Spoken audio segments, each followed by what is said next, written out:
Hemos estado conversando en las pasadas semanas a propósito de un versículo. A ver, ¿quién se sabe el versículo que estamos trabajando? Levanta la mano. A ver. Párate, Dani, dímelo. Mas ahora que habéis sido libertados de pecados y hechos siervos de Dios, tenéis por vuestro fruto la santificación y como fin la vida eterna. Amén. Hermano. Mas ahora que habéis sido libertados de pecados y hechos siervos de Dios, tenéis por vuestro fruto la santificación y como fin la vida eterna. Amén. Amén. Gloria a Dios.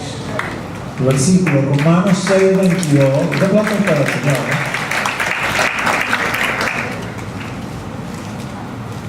Mas ahora que habéis sido libertados del pecado y hechos siervos de Dios, tenéis por vuestro fruto la santificación y como fin la vida eterna. Amado, hay que memorizar la palabra. Que tiene que meterse la palabra en el corazón, tiene que meterse la palabra adentro. Los jóvenes que están por allá distraídos, presten atención por acá. Ahorita es tiempo de prestar atención, después ustedes se saludan, se besan, se hablan. Ahorita prestamos atención a la palabra del Señor, a la administración que el Señor está haciendo sobre su vida. Amados, si usted le quitan su Biblia, ¿usted se muere de mengua? No tiene forma de alimentarse, no sabe todo el tiempo que ha tenido para leer, memorizar, meterse en la palabra, se le ve quitado de sus manos. Hay que aprovechar el tiempo que tenemos. Tiene su palabra, tiene la Biblia, léela, estúdiala, apréndase.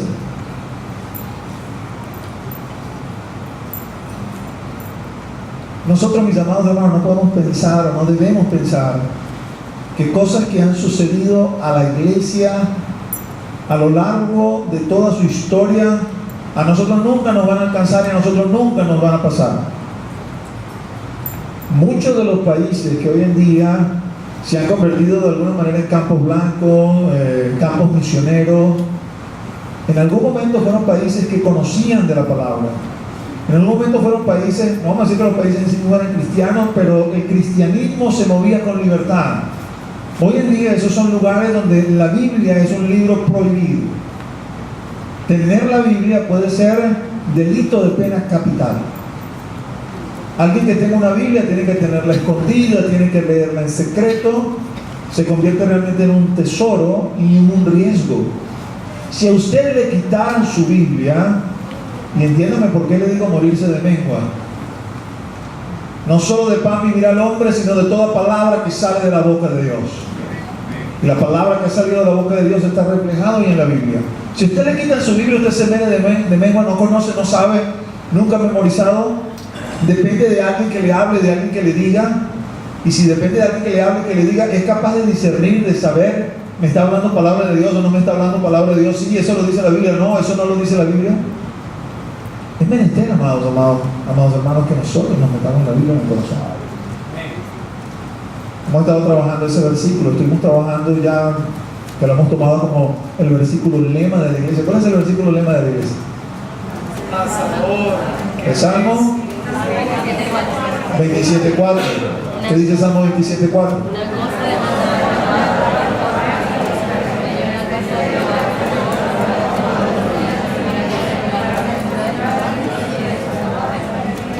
Qué bueno que se lo sepan, gloria a Dios. Ahora la pregunta es, ¿vives en conformidad con ese versículo? Porque el versículo es bien clarito. Una cosa he demandado a Jehová, esta buscaré: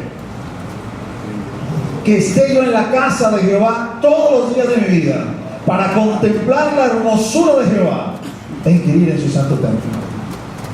¿Cuál es la demanda que tienes delante de Dios? ¿Que se caiga el gobierno? ¿Cuál es la demanda que tienes delante de Dios? Que me den el apartamento que quiero. ¿Cuál es la demanda que tienes delante de Dios? Que me den el carro que quiero, el esposo que quiero, la esposa que quiero, los hijos que quiero. ¿Cuál es la demanda que tienes delante de Dios?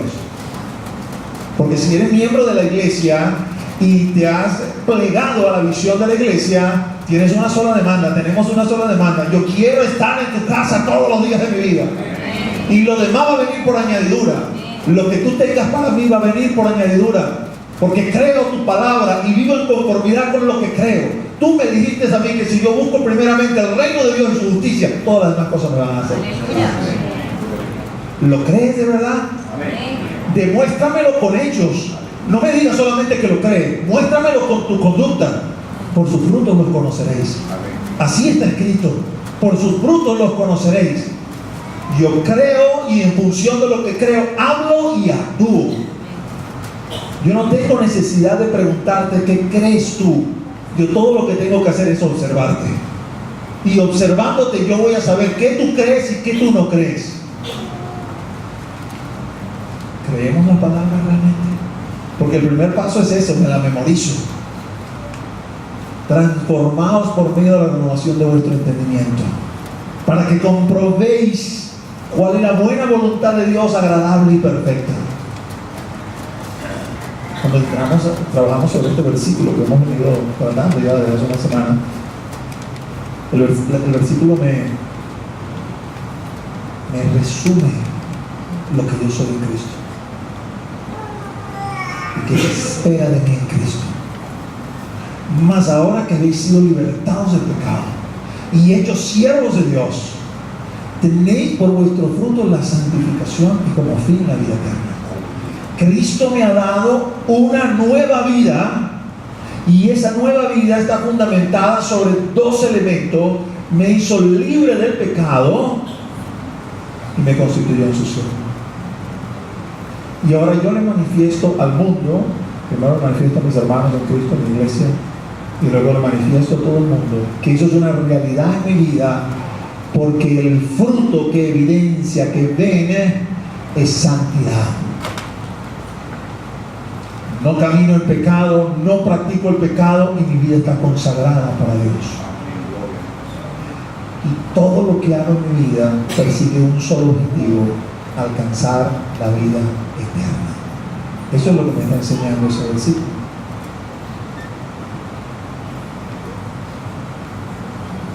Sobre esto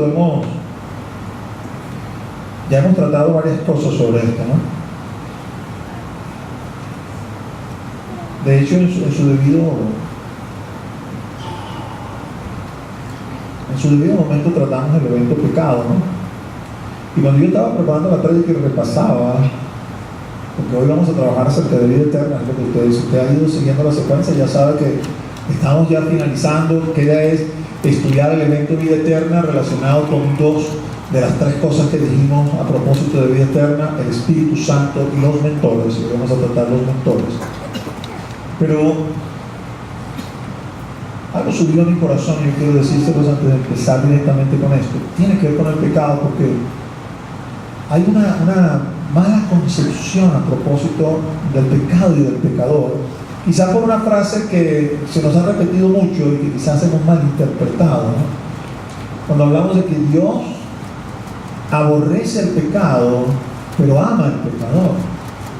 Bueno, quizás la primera prueba de decir que ama al pecador somos nosotros, porque ninguno de nosotros buscó a Dios porque quiso, sino que Dios nos fue a buscar a nosotros y estamos nosotros envueltos en delitos y en pecado, y de esa manera manifestó su amor para con nosotros. Pero eso no quiere decir realmente que Él ama al pecador en el sentido de pensar, que es donde viene quizás el problema: yo tengo pecado en mi vida y yo no quiero lidiar con ese pecado.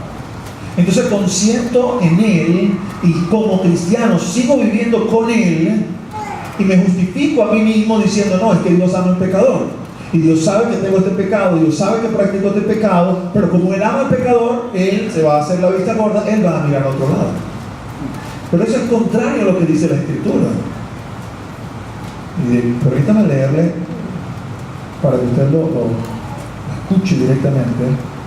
El Salmo 11, versículo 5, eso no aparece en la mente. El Salmo 11, versículo 5 dice: Jehová prueba al justo, pero al malo y al que ama la violencia, su alma los aborrece.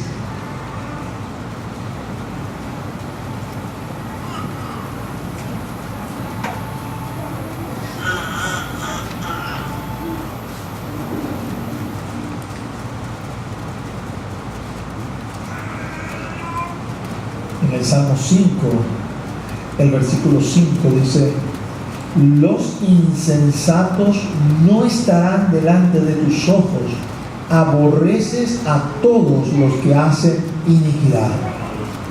Amados hermanos, en el Nuevo Testamento nos lo va a expresar de esta forma. Cuando Pablo le dice a los Gálatas: no piensen, queridos hermanos de Galacia, que si alguno de ustedes practica el pecado, heredará el reino de Dios. Se está engañando a usted mismo.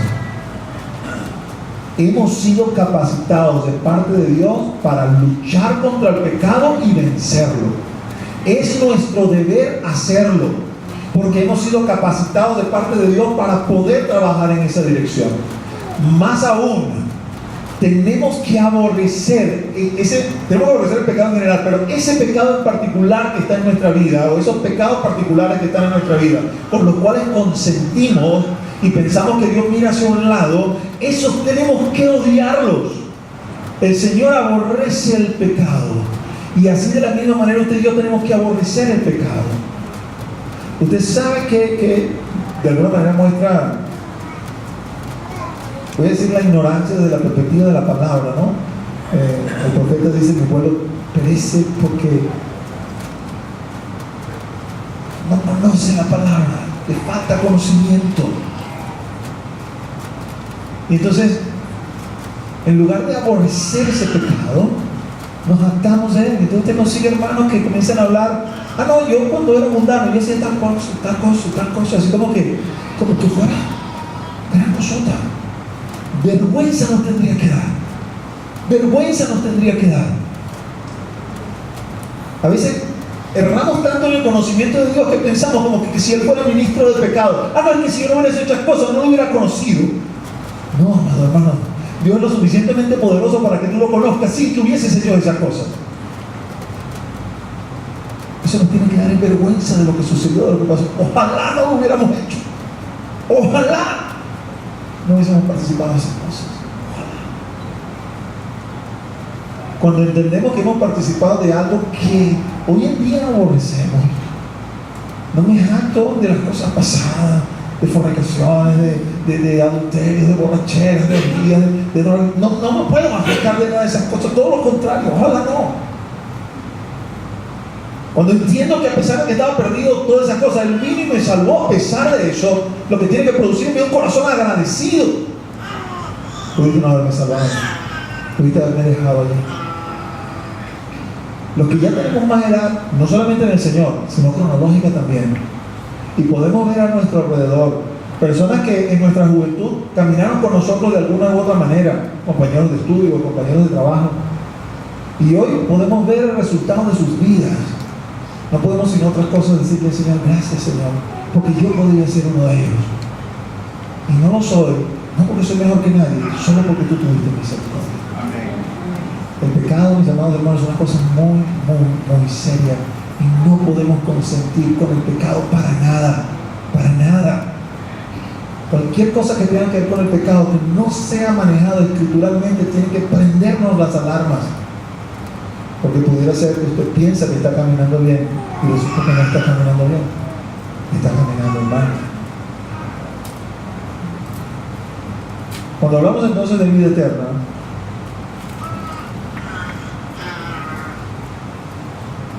el versículo que citamos en ese momento está en Juan, donde el Señor nos va a definir la vida eterna. Juan 17:3 dice: y esta es la vida eterna, que te conozcan a ti, el único Dios verdadero, y a Jesucristo, a quien has enviado. Cuando usted lee esto, y bueno, damos por sentado que lo creemos. Yo no sé si a usted le pasa lo mismo, pero el momento que el Señor alumbró mis ojos para yo ver esto, fue algo como que increíble, porque hasta que entendí este versículo siempre pensé en la vida eterna como, bueno, el momento que voy a estar con Él, en ese momento alcancé la vida eterna. Pero leo esto que está aquí y es un concepto totalmente diferente a lo que cualquiera pueda pensar acerca de la vida eterna, porque no me habla de vida o de eternidad en las perspectivas que la conozco, sino simplemente me dice: ¿quieres saber qué es la vida eterna? La vida eterna es que tú conozcas a Dios, el único que hay, no hay otro, y que conozcas a Jesús, a quien Él ha enviado. Esa es la vida eterna. Y entonces Comienzo a comprender. Comienzo a comprender por qué Pablo en algún momento dice: una cosa hago, dejando ciertamente lo que queda atrás, prosigo adelante, prosigo la meta, buscando de agarrar aquello para lo cual fui asido, aquello para lo cual fui agarrado. El Señor nos ha tomado para vida eterna. El Señor nos dice: tú, cuando termines tu carrera, vas a estar conmigo. Me voy a preparar lugar para vosotros, para que donde yo esté, ustedes también estén. Esa es la promesa que el Señor nos hace. Y cuando usted ve a un Pablo terminando su carrera, usted lo consigue que entiende el momento que se avecina. Ya estoy para ser sacrificado, ya estoy para ser entregado, he acabado mi carrera, he peleado la fe, he guardado la fe, he peleado la buena batalla. Poniéndolo quizás en una perspectiva, vamos a decir, académica, ese momento que el Señor nos llame a su presencia es el momento de nuestra graduación. Ese es el día de nuestro grado. Ese día nos entregan el título. Amén.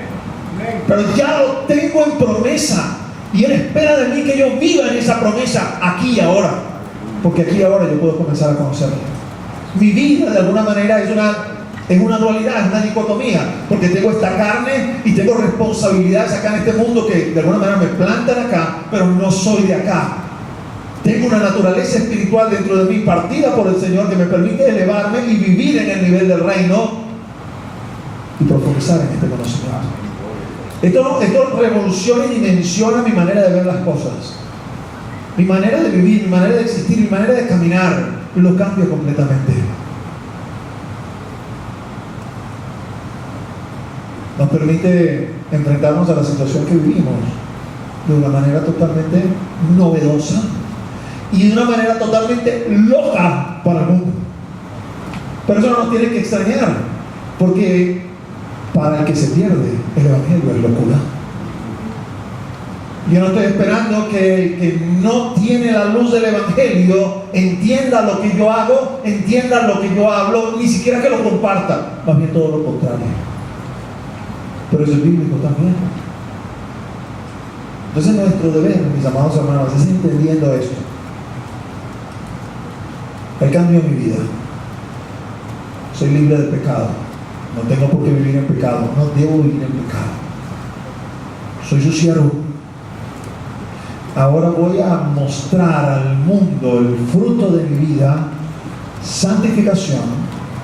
Es decir, que vean mi vida y puedan ver en efecto aquí, si no es no ver pecado, al menos hay una lucha para combatir esto, no hay un consentimiento con esto, y hay una dedicación a Cristo, a vivir para Cristo. No estamos levantando nuestro propio reino, no estamos levantando nuestros propios sueños, nuestros propios planes, estamos haciendo los de Cristo. Y cada uno de los actos de nuestra vida están sazonados, orientados, dirigidos a alcanzar esa vida eterna. ¿Cómo puedo yo conocer a Dios? ¿Cómo puedo yo conocer a Jesús? También habíamos conversado de eso en su momento, porque de 3 elementos estudiamos uno. Establecimos al menos 3 elementos que nos van a ayudar en este propósito de conocerlo. El primero de ellos es la palabra, el segundo de ellos es el Espíritu Santo, y el tercero de ellos mis mentores.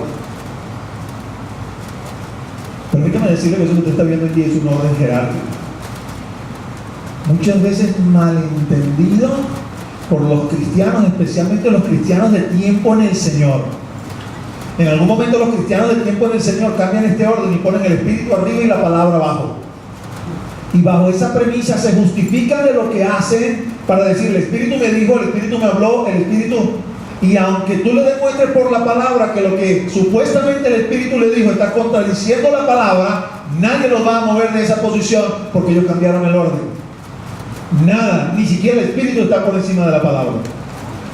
Y permíteme decirte esto para clarificar: no es que el Espíritu per se no esté por encima de la palabra, claro que lo está, porque Él la escribió y por lo tanto es su autor. Pero en vista de tu debilidad y de la mía, Él decide voluntariamente sujetarse a lo que Él escribió, aunque está por encima de ellos, para que tú y yo sepamos discernir, esto es del Espíritu y esto no es del Espíritu. Para que tú y yo podamos saber, estas son las limitantes que Él nos puso como creación, y en estas Él se mueve y Él camina. Y por eso cuando comenzamos a estudiar esto, lo primero que trabajamos fue la palabra, y insistimos, hay que conocer la palabra, hay que meterse en la palabra. La palabra es la que te va a decir a ti, esto es de Dios, esto no es de Dios. Cuando escuchas la voz del Espíritu puedes discernir y decir, esto es de Dios, esto no es de Dios. Porque la palabra se convierte en el filtro. La palabra se convierte en el nivel más alto. Lo que la palabra diga no tiene apelación. Lo que la palabra diga, ahí es sí, ahí es amén, y ahí permanece. La palabra nos conduce al Espíritu, y el Espíritu nos conduce a la palabra. De hecho, es imposible entender la palabra sin el Espíritu. Hablo ahora por los hermanos de Éfeso, y dicen los hermanos de Éfeso, yo oro a Dios para que Dios les dé espíritu de revelación y de sabiduría, para que sean alumbrados los ojos de vuestro entendimiento. Y cuando vemos al Maestro resucitado presentándose delante de sus siervos, en Lucas 24 dice, y les abrió el entendimiento para que comprendiesen las Escrituras. Así que uno con otro van casados de la mano. En algún momento algunos de ustedes, hablando con ustedes, les he dicho, son los dos rieles sobre los cuales caminamos. Y esos dos rieles, como cualquier tren, de los trenes del principio, los originales, esos dos rieles tienen que ir nivelados y paralelos para que el tren no se descarrile. En la medida que están nivelados y paralelos, el tren va bien encaminado y va a llegar a su destino. Y luego el Señor coloca en un tercer nivel, mucho más abajo que la palabra del Espíritu, pero el tercer nivel al fin y al cabo, los mentores. No usan mentor porque es la palabra, vamos a decir, moderna, la palabra de hoy en día. Mentor es una persona que aconseja, es un consejero. La palabra escritural es más bien ayo. Solo que ayo no es una palabra común hoy en día. Ayo, le dice usted ayo y usted se queda como, ay, que le duele algo, ¿será? Porque, pero bueno, el idioma es así, amado. También va madurando y va tomando pues otros términos que son más aceptables, más modernos, vamos a llamarlo así. Así que voy a hablar de los mentores, pero lo que tengo en mente cuando hablo de mentores son los ayos. La diferencia entre un mentor y un ayo es que el ayo no solamente es un consejero, es aquel que se le da la responsabilidad de disciplinar y criar a alguien, a un niño, para levantarlo y llevarlo hasta cierto punto donde ya está de vuelta para ser entregado al Padre. Veamos estas porciones.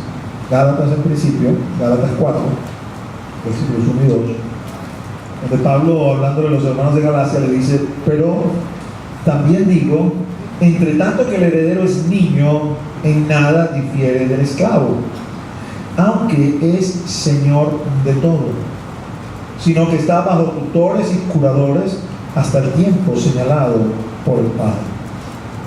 Y luego en 1 Corintios 4, 15 al 17, le dice a los hermanos de Corinto, porque aunque tengáis 10,000 años en Cristo, no tendréis muchos padres, pues en Cristo Jesús yo os engendré por medio del Evangelio.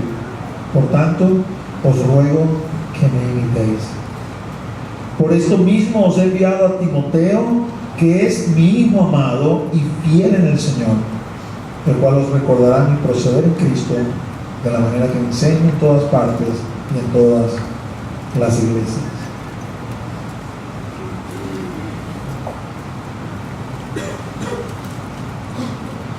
Cuando ustedes le hablan acerca de Cristo, usualmente la conversación va orientada, dirigida a lo que es su principal problema. Su principal problema es el pecado, y el único que puede resolver ese problema es Cristo Jesús. Si Cristo Jesús no resuelve ese problema, usted se va para el infierno. Es tan sencillo como eso. Entonces, de alguna manera, nuestra predicación, nuestro hablar, la palabra de fe que llevamos, va orientada a esa, en principio va orientado a eso. Tenemos que enseñarle, hacerle entender al hombre: tu principal problema no es la pobreza, no es la política, no es la economía, no es nada de eso. Tu principal problema se llama pecado. Si tú resuelves todas las demás cosas que son de este mundo y no resuelves el pecado, y vives en un mundo ideal, un mundo paradisíaco, igual te vas a ir al infierno cuando te mueras, porque el problema principal, que es el pecado, no lo ha resuelto. La iglesia se levanta como el portavoz de este principal problema del hombre. Ahí es donde digo, cuando el mundo comienza a presionar. El mundo quiere que la iglesia hable de política, que la iglesia hable de economía, que la iglesia hable de sociedad. La iglesia tiene que hablar de Cristo, porque la iglesia ha sido comisionada de parte de Cristo para resolver el principal problema del hombre, que se llama pecado. Entonces, en función de la predicación que sube de nuestros labios, comenzamos diciéndole al hombre que si confiesas con tu boca que Jesús es el Señor y crees en tu corazón que Dios le levantó de los muertos, entonces serás salvo. Porque con la boca se confiesa para salvación, pero con el corazón se cree para justicia. Y cuando esto viene impregnado con el poder del Espíritu Santo, toca los corazones y las almas vienen a los pies del Señor. Amén, gloria a Dios. Pero cuando vienen a los pies del Señor, ahora hay que criarlos en Cristo. Hay que levantarlos en el Señor. Los que se convierten en jóvenes rara vez tienen problema con esto, porque entienden en su juventud su inexperiencia, y aparte de eso tienen una sed, un deseo vehemente de recibir más y más de Cristo. Quizás hay más problemas con los que se convierten ya de mayor edad o con mayor experiencia, porque piensan que por causa de esa mayor edad o de esa mayor experiencia tienen algo que aportar o algo que saben cuando entran al reino de los cielos. Y la verdad del asunto es que no saben nada de nada. 1 Corintios 3.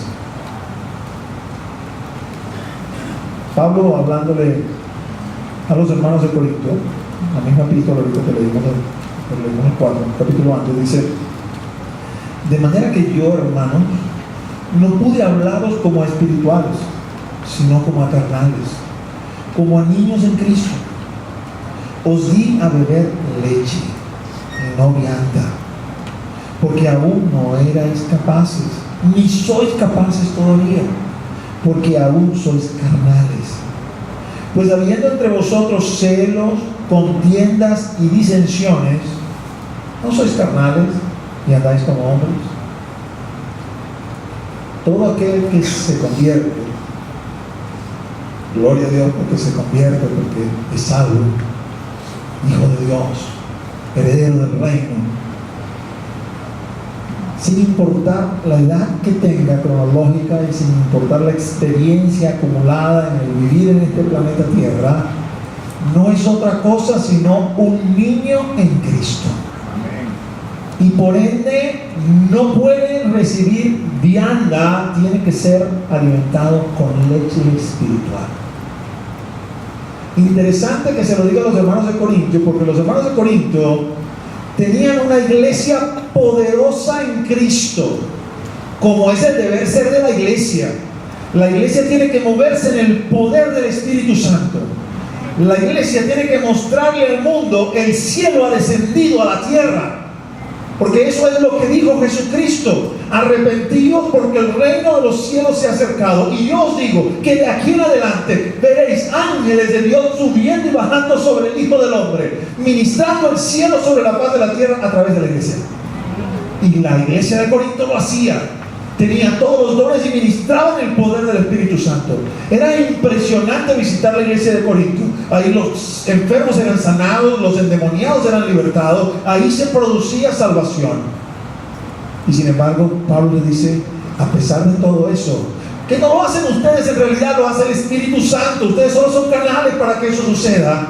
Ustedes son los niños en Cristo, porque ven en una continua pelea, en una continua disensión, en un continuo pleito. Son niños de Cristo. Todos los que vienen al Evangelio, todos tienen que ser criados en Cristo, tienen que ser levantados en Cristo.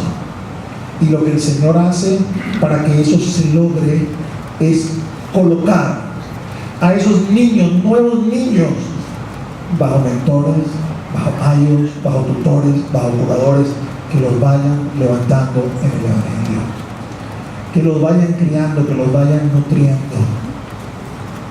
graso error comete la iglesia cuando se convierte, esto nos ha pasado mucho en el mundo evangélico en general, se convierte en alguien que tiene cierta fama, alguien que tiene cierta ascendencia dentro del mundo y pensamos, wow, bingo, la pegamos, este nos va a ser instrumento para alcanzar a otros, vamos a aprovechar esa fama que ha construido en el mundo, no la ha construido en el Señor, sino en el mundo, para buscar de alcanzar a otros.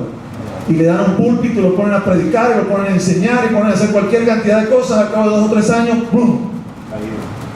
Porque era un niño en Cristo. No estaba maduro para pararse en un púlpito, para cantar, para hablar, para predicar. En todo caso, para testificar lo que Dios hizo. No es más nada. El mundo es una cosa, el reino de los cielos es otra cosa.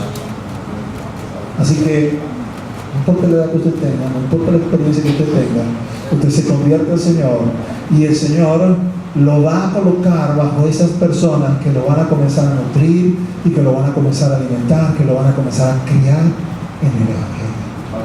Cada uno de nosotros tiene que saber reconocer eso. Soy un niño en Cristo, por lo tanto soy un carnal, por lo tanto mis frutos no son necesariamente espirituales, aunque tenga mis episodios de espiritualidad. Necesito ser criado y levantado en el Evangelio. Los hermanos de Galacia tenían ese grave problema y apenas escucharon otra doctrina, se escaparon de la enseñanza que le había dado su padre espiritual, que le había dado su mentor, se escaparon al escuchar otra cosa. Y Pablo se ve en la necesidad de volverles a escribir o de escribirles y decirle, caramba, me extraña que tan rápido se hayan apartado de lo que les he enseñado, que se hayan apartado de la enseñanza espiritual, que le hayan dado oídos a otras doctrinas, a otras cosas que no les han enseñado.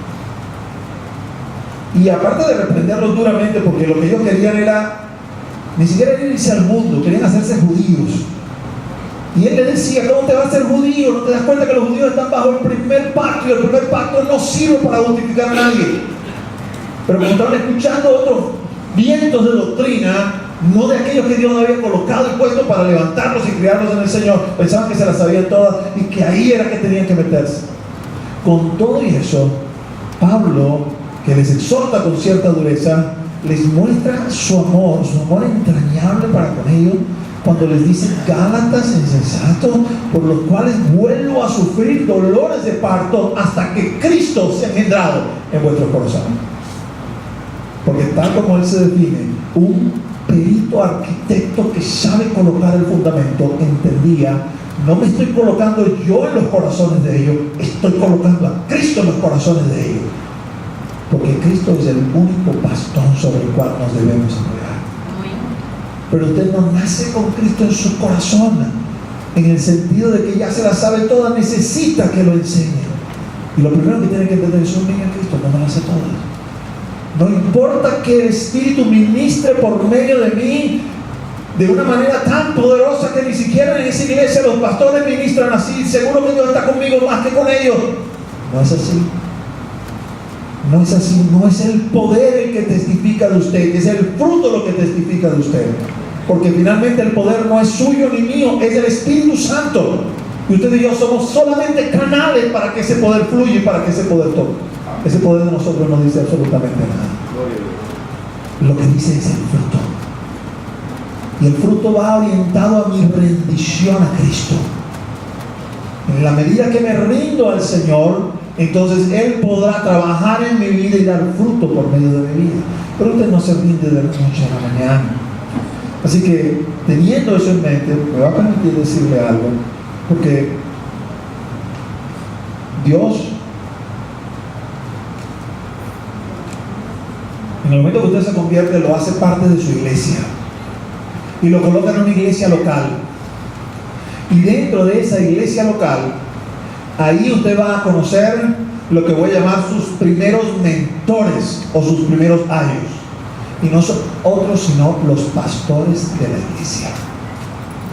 Los pastores de la iglesia se convierten para usted en su primer mentor, en su primer ayo en Cristo. Y usted le debe a sus pastores obediencia y sumisión, porque así está escrito en la palabra. Hebreos, Pablo dirigiéndose a lo que hoy en día llamaríamos los judíos mesiánicos, porque seguían siendo judíos, pero habían aceptado a Jesús como el Mesías. En un momento particular, un grupo de ellos estaba pensando quedarse solamente como judíos, y Pablo les va a escribir una serie de consejos para mostrarles que el nuevo pacto es mejor y que no deben volver atrás. Y ya en el último capítulo, en el 13, comienza a dar una serie de consejos finales. En Hebreos 13:7 les dice: acordaos de vuestros pastores que os hablaron la palabra de Dios. Considerad cuál haya sido el resultado de su conducta e imitad su fe. Es decir, mis amados, el cuerpo pastoral que Dios coloca en las iglesias locales, sus iglesias locales, iglesias de sana doctrina, vienen colocados de parte de Dios y están puestos allí para edificarles. Están puestos allí para hacerles crecer en Cristo. Están puestos allí para moldearles en Cristo y meterles a Cristo en su corazón.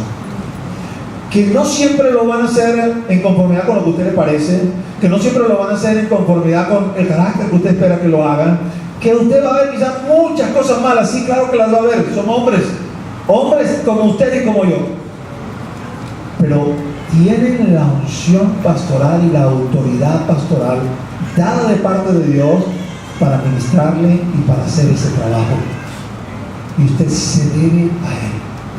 Usted debe analizar la vida de sus pastores y ver, ok, esto aquí, esto sí, esto es carnucho, vamos a estarlo por aquí, pero esto es feo y esto tengo que evitarlo. Y Dios me trajo aquí para algo.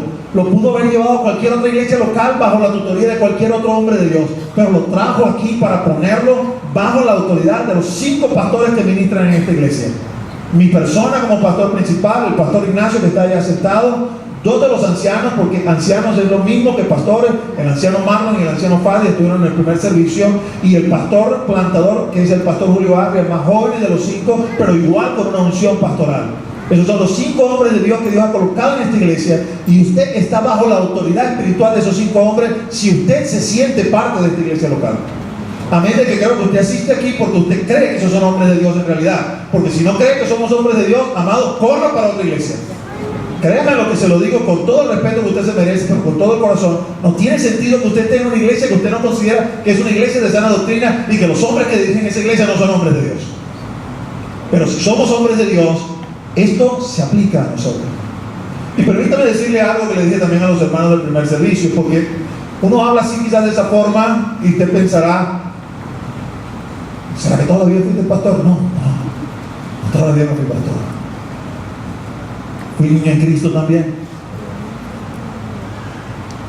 Déjenme leerle antes de decirlo, que lo voy a decir, Hebreos 13:17. Hebreos 13:17 dice: obedecer a vuestros pastores y sujetados a ellos. No dice que te sujetes a ellos si son altos, a los bajitos no. A los flaquitos sí, a los gorditos no. A los calvos sí, a los pelones no. No dice eso. Dice a vuestros pastores, los que el Señor colocó, los que el Señor puso, a ellos tienes que obedecer y a ellos te tienes que sujetar. Porque ellos velan por vuestras almas como quienes se han de dar cuenta, para que lo hagan con alegría, para que los pastores lo hagan con alegría y no quejándose, porque esto no os es provechoso. Me costó 8 años entender esto. 8 años cuestionando a mi pastor, 8 años pensando que no lo hacía bien, 8 años pensando que yo sabía más que él, 8 años en algún momento enfrentándome con él, hasta que Dios visitó mi vida y me hizo entender: esto es lo que tú tienes que aplicar. No importa cómo sea él o cómo deje él de ser, porque con respecto a eso yo trato con él. Es con respecto a ti. Cuando tú decides no obedecer y cuando tú decides no sujetarte, no es a él que no está sujetándote, no es a él a quien no está obedeciendo, es a mí, dice el Señor, porque soy yo el que te mando que hagas esto. Y cuando tú elevas una excusa para decir por qué no lo vas a hacer, esa excusa delante de mí pierde su peso, porque no es delante del tribunal humano que te vas a justificar, te tienes que justificar delante de mí. ¿Cómo te justificarás delante de mí para decirme: yo no cumplí una orden que tú me diste, Señor, por esto, por esto, por esto y por esto? ¿Te sentirás realmente justificado? ¿Creerás realmente que ese razonamiento te justificará delante del Señor?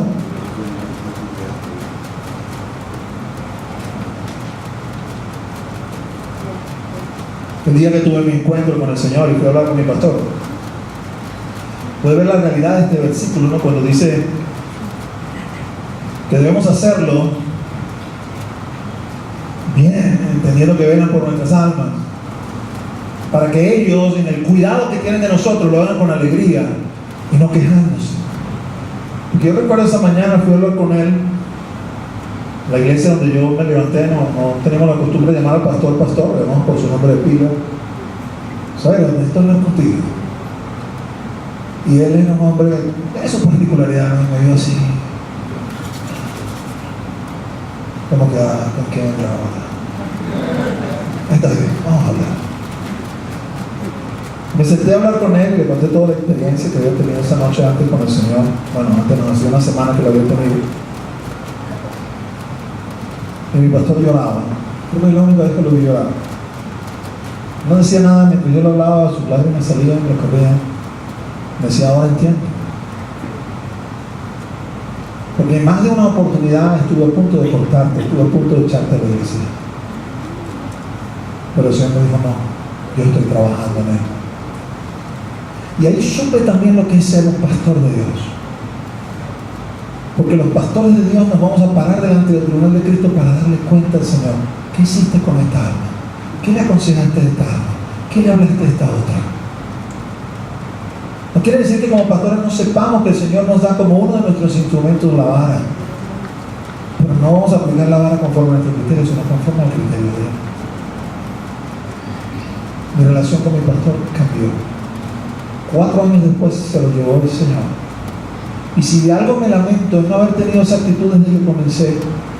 Pude haber bebido 12 años de mi pastor y solamente pude beber 4. Y eso es responsabilidad mía solamente. Por mi terquedad, por pensar que me la sabía más, por pensar de que sí, yo también tenía el Espíritu, como yo tenía el Espíritu, yo también podía escuchar. El Señor teniendo misericordia de mí.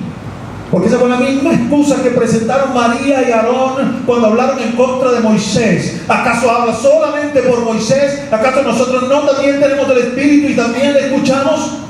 ¿Y cuál fue la respuesta de Dios? Una lepra que cayó sobre María. Y un ardor de la ira del Señor por Aarón y María, hermanos de sangre de Moisés, levantarse en contra de Moisés. Y todo porque Moisés, después de haber dormido, tomó una mujer y ellos no aprobaron la mujer que él tomó, y por eso se levantaron en contra de él. Pero el Señor mostró quién tenía la autoridad espiritual cuando vino lo que vino sobre María. Porque eso es un tema que muchos de nosotros, y lo tocaremos en su momento en otra predica, adolecemos el conocimiento acerca de lo que es la autoridad espiritual. Pero hay autoridad espiritual en medio de la iglesia y con los hombres de Dios.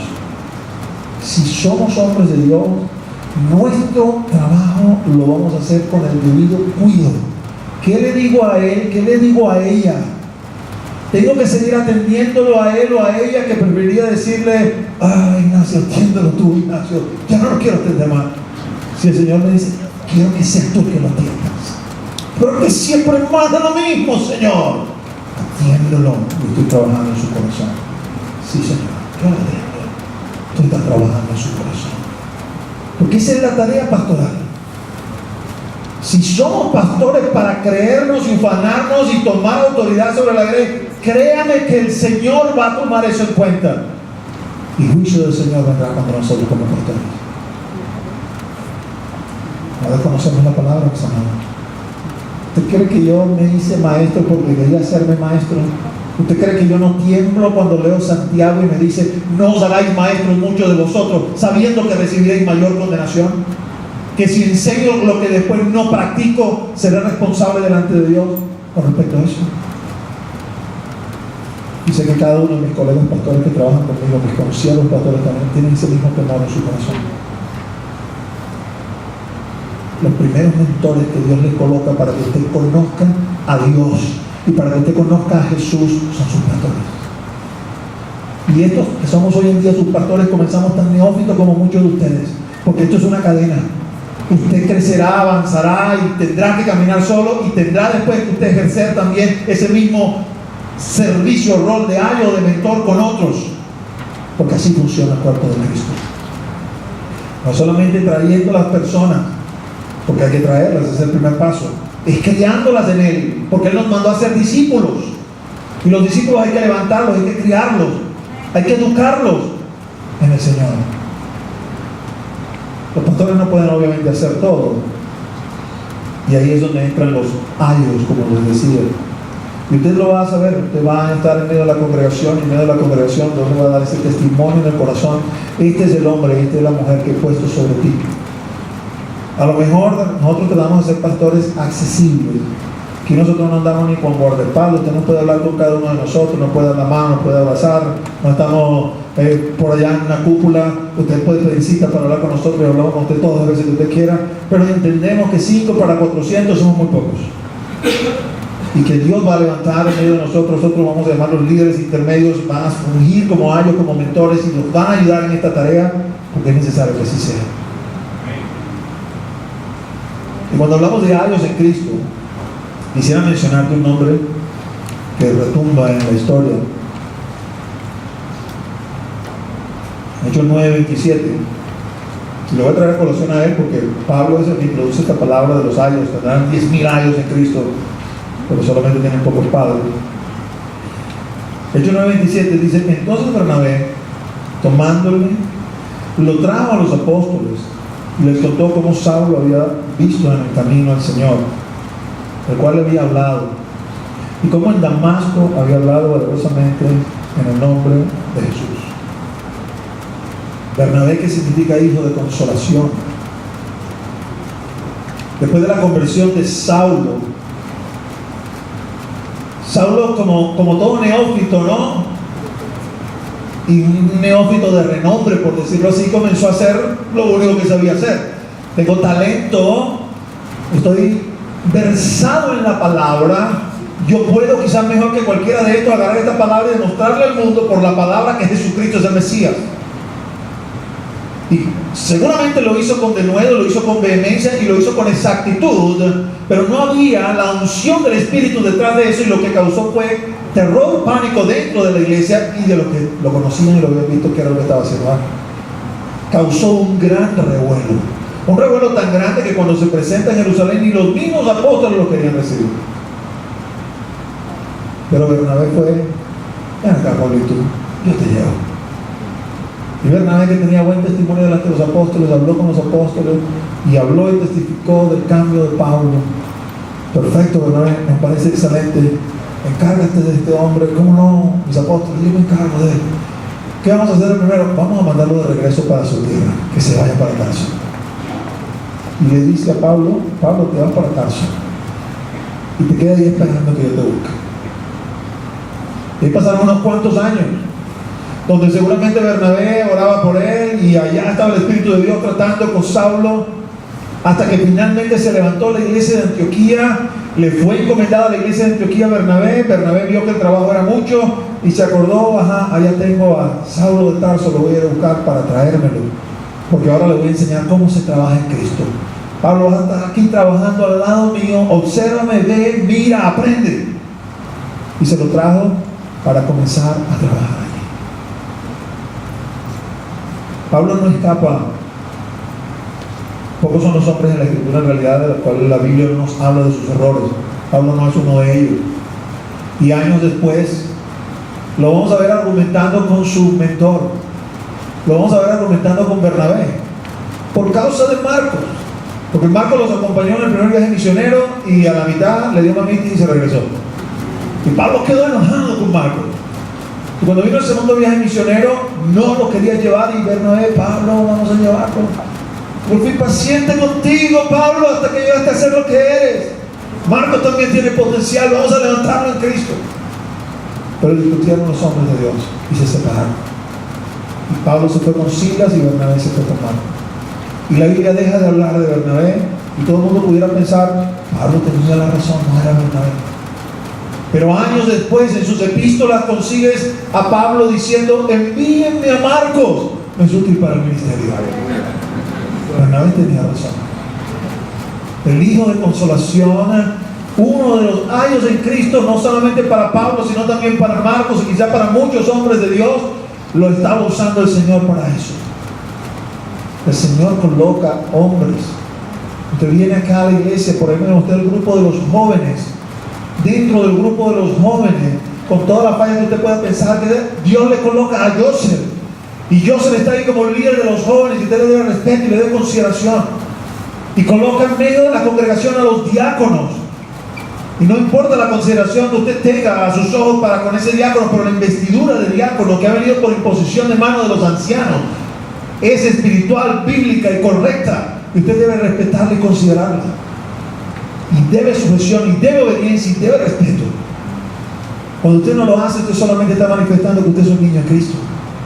Todavía no puede recibir vianda, tiene que seguir recibiendo leche. Muchas veces los niños en Cristo piensan que lo pueden hacer y quieren que le den responsabilidad, que le den más, y que se sienten que no los toman en cuenta porque no les dan más. Pero el problema no es no darte más, el problema es que sigue siendo un niño en Cristo. No puedes llevar más. Usted va a agarrar a su niño pequeño y lo va a poner a cocinar. Usted va a agarrar a su niño pequeño y le va a decir: estoy cansado, maneja tú, le va a dar el carro. Yo le aviso, usted no se monta en ese carro. Es un niño. Usted sabe lo que puede hacer y lo que no puede hacer. Y lo mismo sucede en la iglesia con las responsabilidades espirituales. Respeta a tus ayos, Señor. Te están enseñando a conocer a Cristo, te están enseñando a conocer a Dios. Para mis amados, aquí hay voy a llamarlo los principios de funcionamiento de este nivel, vamos a llamarlo así, donde se mueven los mentores. Uno está dirigido para los que somos mentoreados, para todos los cristianos en general, ¿no? Lucas 9:23 dice: y decía a todos, si alguno quiere venir en pos de mí, niéguese a sí mismo, tome su cruz cada día y sígame. Versículo seguramente conocido por muchos de ustedes, pero lo que quiero enfatizar acá es lo que me corresponde a mí. Jesús les dijo a sus discípulos: ¿quieres ser mi discípulo? Tienes que tomar tu cruz cada día, tienes que negarte y tienes que seguirme. No voy a hacer yo eso por ti, eso lo vas a hacer tú. Y si no lo quieres hacer, no hay ningún problema, no lo hagas, pero no puedes ser mi discípulo, que es el grave problema que tenemos hoy en día. Soy homosexual y también soy cristiano, y si yo me levanto y le digo: amigo, usted tiene un error de fundamento garrafal, no se puede ser las dos cosas, o eres una o eres la otra, se enojan conmigo. Se enojan conmigo tanto que promulgan una ley que pueda finalmente castigarme si yo digo algo como eso, porque no lo quieren escuchar, sus oídos no le permiten escuchar eso. Pero esa es la realidad. No puede ser las dos cosas. ¿Quieres ser homosexual? Yo te recomendaría que no lo fueras, pero si lo quieres ser, esa es tu decisión. Pero no me digas que eres homosexual y cristiano, porque no existe tal cosa. O es una cosa o es la otra. Así está escrito. Yo soy cristiano, pero yo no me niego a mí mismo, yo no llevo mi cruz. Amigo, usted no es cristiano. No existe tal cosa.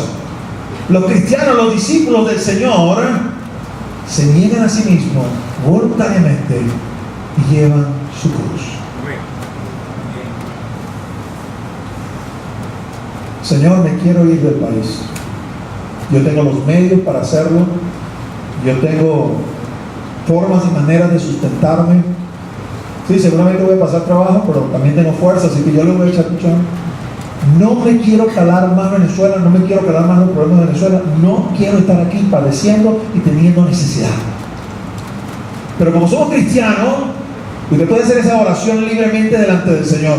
Vean los salmos son oraciones elevadas delante del Señor, donde el salmista desgarra su corazón delante del Señor. A veces le dice al Señor sentimientos de odio: consume a mis enemigos. A veces el Señor no los iba a consumir, el Señor siempre va a hacer su voluntad, pero su corazón lo está abriendo delante del Señor. Y te puede abrir su corazón delante de Dios, pero si realmente es cristiano, una oración como esa la va a terminar: pero no como yo quiero, Señor, sino como tú quieras. Y si Él me dice: quiero que te quedes, usted y yo agarramos nuestra cruz y nos la montamos encima, porque para nosotros se convierte en una cruz. y me niego, porque no es lo que quiero hacer, pero es lo que me demanda que yo haga, y comienzo a caminar detrás de Él. Él sabrá por qué me quiere, Él sabrá por qué me va a utilizar, Él sabrá qué está logrando en mí, qué me está edificando en mí, pero eso es lo que me convierte en siervo del Señor. Y eso es con todo. Señor, esa es la muchacha que me gusta, entrégamela, esa es la que yo quiero. Y eso me dice, esa no es esta. Es muy fea, Señor, no quiero esa. Esa es. Señor, no como yo quiero, sino como yo. Es muy típico de los hombres, perdón mis hermanos, que solamente ven la caparazón. Pero las caparazones deben ser. Usted no se casa con la caparazón, usted se casa con lo que está por dentro. Y a lo mejor la mejor caparazón no tiene lo mejor por dentro, ¿no?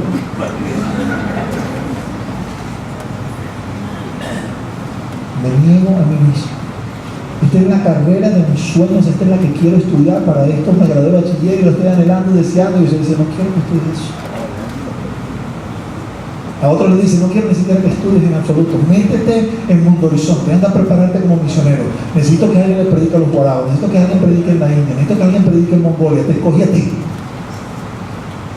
No, Señor, voy a ir contracorriente. La gente aquí lo que hace es que se gradúe y monta su empresa y su negocio, pero yo quiero hacer eso. Pero yo no quiero que tú hagas eso. ¿Para qué vives tú? ¿Vives para tus planes y para tus sueños o para los planes o sueños del Señor? Si somos cristianos, vivimos para los planes y sueños del Señor. Porque estamos extendiendo su reino, no el nuestro. Así funciona el Evangelio. Ahora, tú no vas a hacer lo grande si no haces lo pequeño. Si tu pastor, que es tu primer mentor, viene y te dice, hijo, hija, recójase temprano. Y usted viene a una vida independiente que se recoge a la hora que le da la gana. Pero ahora está en el Evangelio, está en Cristo. Y a lo mejor cuando estaba libre por allí no le pasaba nada. No, porque usted estaba en la oscuridad. Total, no estaba interesado el enemigo en que nada le pasara, pero ahora usted está en la luz. Y viene el pastor y menciona la frase que no debe mencionar. Te conté temprano, ¿por qué me dijiste eso? Ahora tengo que obedecer. No me le dicho nada. Yo me cuido de lo que le digo, mis amados. Porque yo sé que lo que le diga, si usted no lo cumple finalmente y tiene que ver con cosas espirituales, puede traer consecuencias no deseadas. La rendición es voluntaria. Usted se rinde voluntariamente. Pero entiende también, si no me quiero rendir voluntariamente, pastor, yo quiero predicar, yo quiero pararme en el púlpito. Mira, aquí tenemos unos ciertos protocolos, unas ciertas normas, unas ciertas cosas. No, pero eso yo no la quiero cumplir, pero igual me quiero parar en el púlpito. No te puedes parar en el púlpito. Es tan sencillo como eso. Yo quiero trabajar con usted, yo quiero estar a su lado para acá. Bueno, sí, bajo estas premisas. No, esas no las quiero hacer, yo tengo otras. No puedes trabajar conmigo. No puedes formar parte del cuerpo de liderazgo. ¿Puedo seguir viniendo? ¿Puedo seguir miembro? Claro que sí, aquí está abierta la puerta para todos. Pero a la medida que voy profundizando y que me voy entregando y que quiero subir de alguna manera para servirle al Señor, eso requiere de parte de cada uno rendición y voluntaria. Es el principio bajo el cual el Señor levantó a sus discípulos. Se calentó todo el mundo y se fueron. Usted esperaría a Cristo viendo los 12 que quedaban ahí. Por favor, ustedes no se vayan. No, él se volvió, vio los 12 y usted también se va. Que cuando Pedro le responde, ¿y a quién iríamos si solo tú tienes palabra de vida eterna? Porque esos 12 habían entendido, habían comprendido. Ahora, no quiero hablarle solamente a aquel que es discipulado, a aquel que es mentoreado. Los que tenemos la tarea de hacer esto, tenemos este compromiso que está aquí. Ser imitadores de mí, así como yo de Cristo. Los ojos que te ven porque no logran ver a Cristo y quieren ver en ti cómo es Él. Quieren ver en ti cómo se vive la vida en Cristo, cómo se hacen las cosas en Cristo. Son novatos, son neófitos, sus ojos espirituales no logran ver, están cerrados como los de Jesse, no son como los de Eliseo, que ya logra ver el mundo espiritual, pero sí te logran ver a ti. Tenemos que dar esa talla que está allí. Al principio, cuando yo leí esto, yo decía, wow, Pablo es un engreído. ¿Cómo se pone él de ejemplo de Cristo? Hasta que entendí que no era un engreído, era un hombre que había asumido responsabilidad y había dicho, heme aquí, Señor, yo soy. Si tu pueblo necesita gente que se ponga en la brecha para mostrar cómo se es en Cristo, yo quiero ser uno de ellos. Para que en algún momento abran sus ojos y te vean a ti. Músicos pueden empezar. Abran sus ojos y te vean a ti. Pero yo voy a asumir esta responsabilidad, que significa mostrar con hechos lo que venimos hablando, lo que venimos diciendo. Y quiero terminar dejándole algunas preguntas para que usted reflexione. ¿Niño en Cristo o maduro en la fe? Ves que el Señor te examine y te diga: ¿sujeto a tus pastores o rebelde sin causa?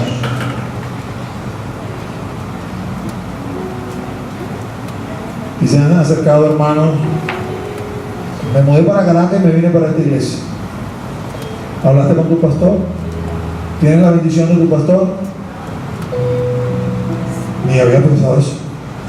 Cuando regreses de tu iglesia, pide la bendición de tu pastor. He pasado mucho con el pastor Celedón. ¿Por qué? ¿Por qué hablar con Celedón? A Celedón no le importa eso. Usted está en autoridad espiritual bajo el pastor Celedón. Él es el pastor de Casarape. Vaya y busque la bendición. Hay hermanos de aquí mismo del bosque. Tu iglesia me gusta, quiero. Vaya y busque la bendición del pastor Jim. ¿Te dio la bendición del pastor Jim? No, entonces tampoco te la voy a dar. No puedes estar acá. Pero no entiendo. Dios no se hizo para que lo entendieras, sino para que lo obedecieras. Y el pastor, teniendo o no teniendo razón, y si no tiene razón, Dios se encargará del asunto, interviene y hace. Siempre la obediencia será altamente recompensada. Caso de los recabitas, que ya se lo mencioné en Jeremías 35. ¿Rendición voluntaria o estás buscando el ñeque de Dios? Porque si Dios te ama y nos ama, cuando no nos rendimos voluntariamente, Él viene con su mano pesada.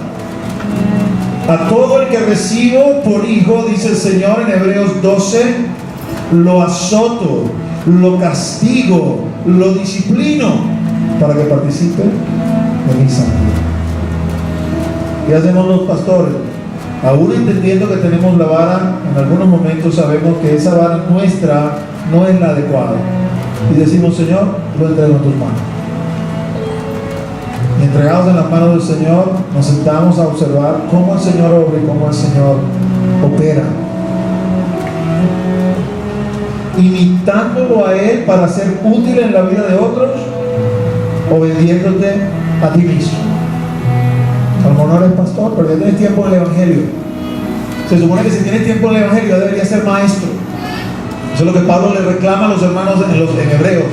Después de tanto tiempo debiendo ser maestros para otros, tenéis necesidad de que os vuelva a dar leche espiritual. Y si estamos en esa condición de tener tiempo en el Evangelio y por lo tanto ser maestros para otros, ¿qué enseñanza estamos dando? ¿Genuina enseñanza de Cristo tratando de imitarle a Él y ser como Él? ¿O nuestra enseñanza tratando de vendernos nosotros mismos? Ponte de pie y vamos a orar.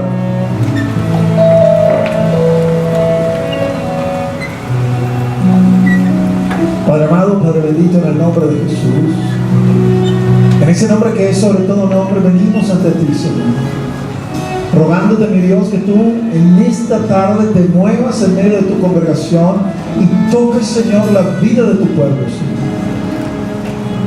Que tú, mi Dios, seas propicio, Señor, sobre cada uno de los que estamos acá presentes, conociendo la necesidad de cada quien, Señor.